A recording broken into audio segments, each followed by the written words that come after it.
उसका देवता, तो बता क्या करना है।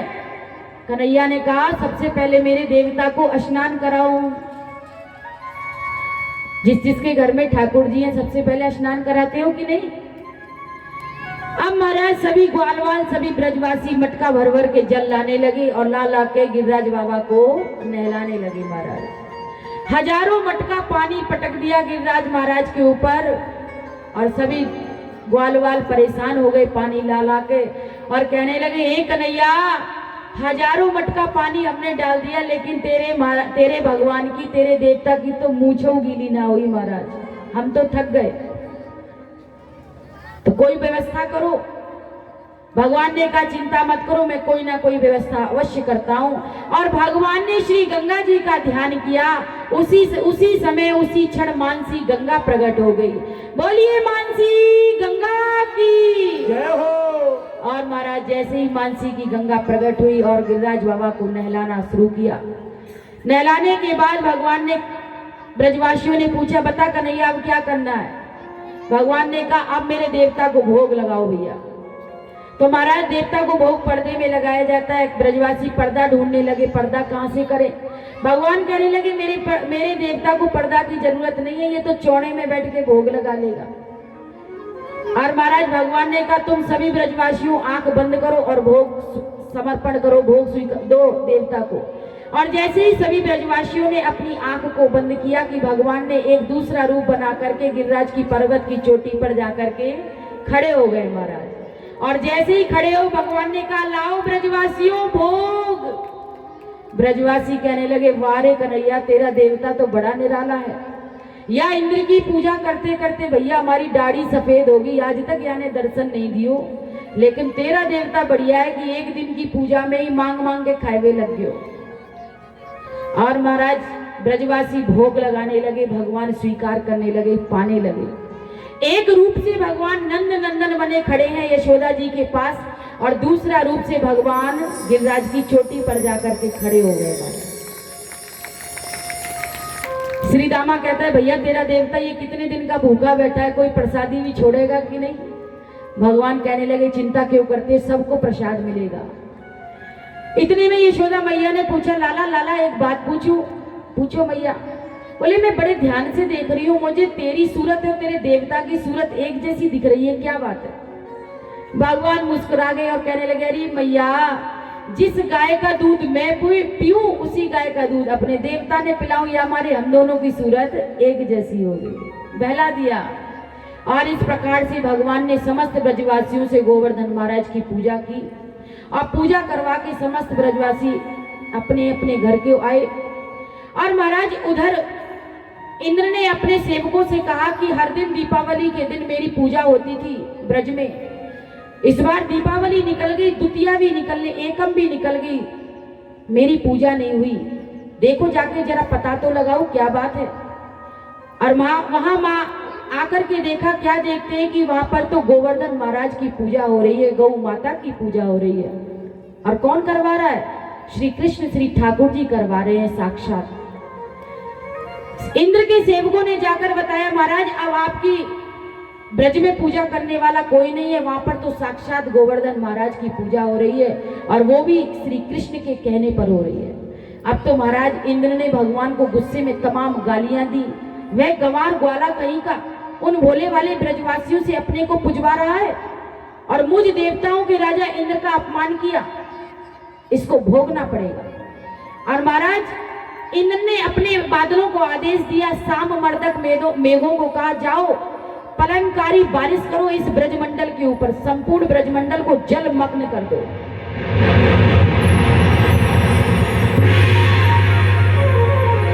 और महाराज उमड़ उमड़ के काले काले बादल छा गए और बड़ा प्रलयंकारी बारिश, मूसलाधार बारिश होने लगी। सभी ब्रजवासी परेशान हो गए। सभी ब्रजवासी कन्हैया के पास आए, अरे भैया कन्हैया लगता है देवताओं को राजा इंद्र हमसे बड़ा कुपित हो गया, नाराज हो गया, भैया यहाँ से रक्षा कर। कन्हैया कहने लगे तो मैं क्या करूं, जिस देवता की पूजा की है वही हमारी रक्षा करेगा, चलो सब लोग मेरे साथ। और भगवान समस्त ब्रजवासियों को लेकर के पुनः गोवर्धन की तलहटी पर आए।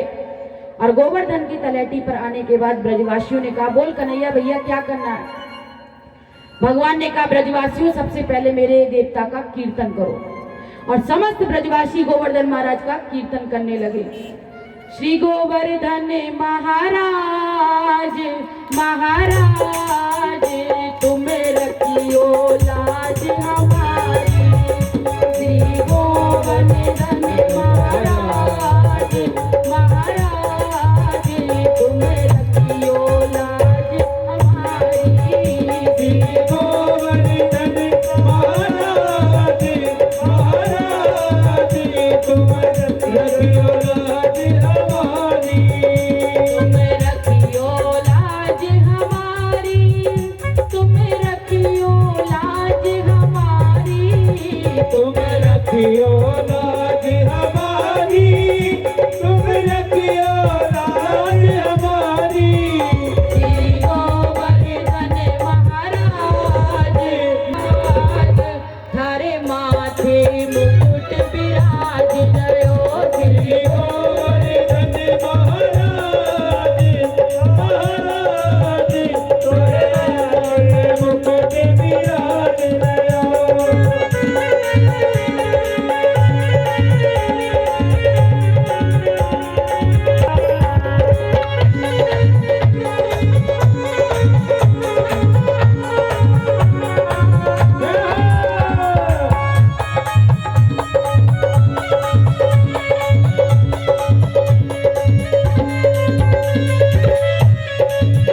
तो पे पान चढ़े तो पे फूल चढ़े।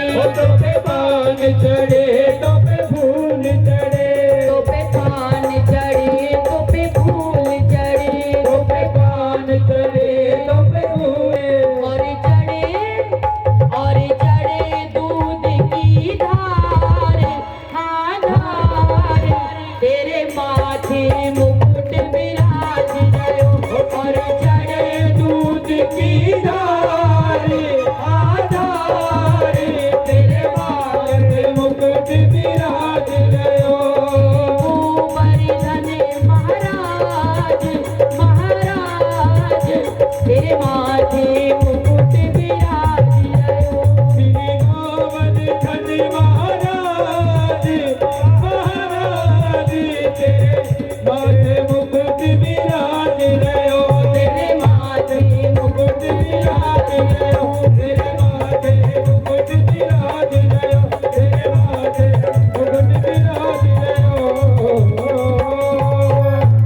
बोलिए गोवर्धन महाराज की जय। और महाराज इस प्रकार से समस्त ब्रजवासियों ने गोवर्धन महाराज की जय जयकार किया। भगवान ने कहा ब्रजवासियों मेरी बात हो गई है मेरे देवता से, तुम सब शांत हो जाओ।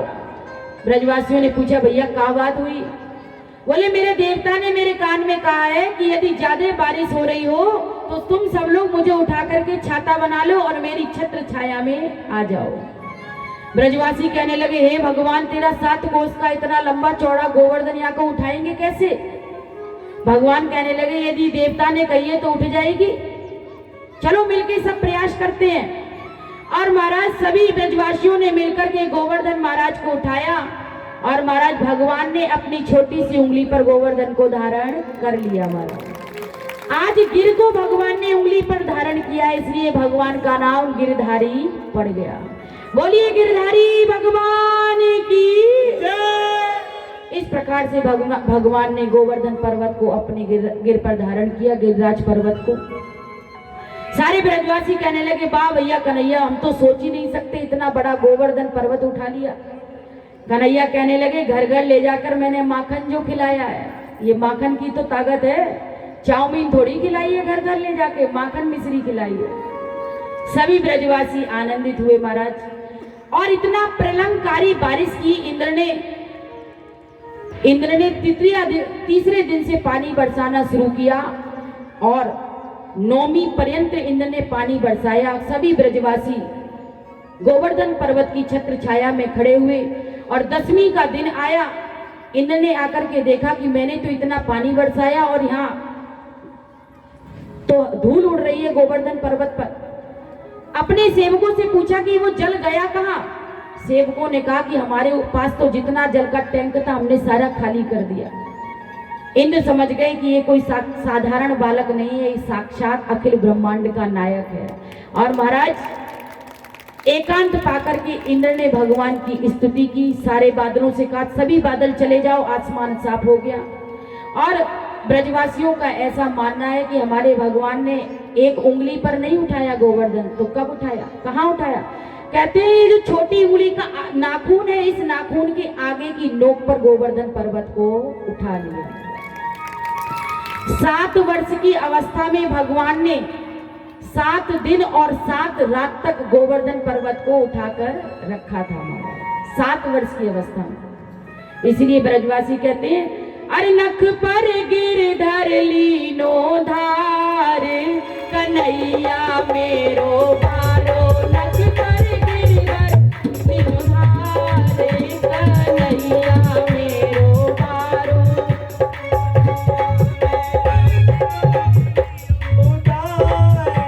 कन्हैया मेरो बारो, नख पर गिरधर लीनो धार, कन्हैया मेरो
बारो, नख पर गिरधर लीनो धार।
प्रकार भगवान ने 7 वर्ष की अवस्था में श्री गोवर्धन महाराज को अपने नख पर धारण किया, इसलिए भगवान का नाम गिरधारी पड़ा।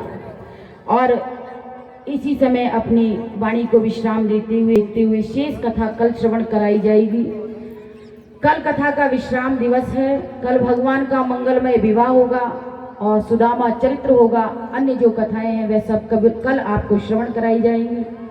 तो जिस प्रकार से आप शादी विवाह में के तैयार होकर के जाते हैं, तो कल श्री ठाकुर जी का रुक्मणी मंगल है। सभी लोग पूरी तैयारी के साथ सज धज के और बढ़िया विधिवत ठाकुर जी की बारात होगी।